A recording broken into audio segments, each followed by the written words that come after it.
আসসালামু আলাইকুম সম্মানিত দর্শক, সবাই কেমন আছেন? আশা করি অনেক অনেক ভালো আছেন। আমার স্ক্রিনে দেখতেছেন একটা পিকচার।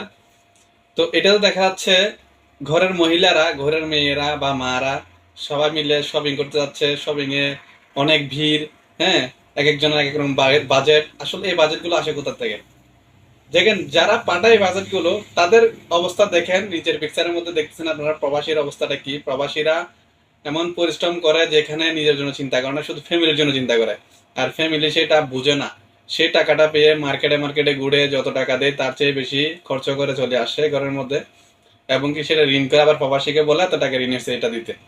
এটা হচ্ছে কালচার আমাদের বাংলাদেশের। একজনের বাজেট 1 লাখ টাকা, 2 লাখ টাকা, 3 লাখ টাকা, অথচ খাইতে পারে না।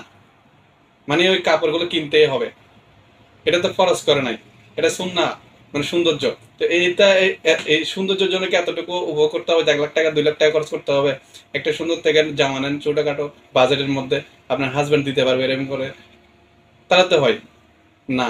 আমাদের বাঙালি মহিলা বাঙালি মেয়েরা সম্ভব না, তাদেরকে দিতেই হবে। যত টাকা বাজেট করবে তত দিতেই হবে। আবার কিভাবে দিবেন এটা আপনি ভালো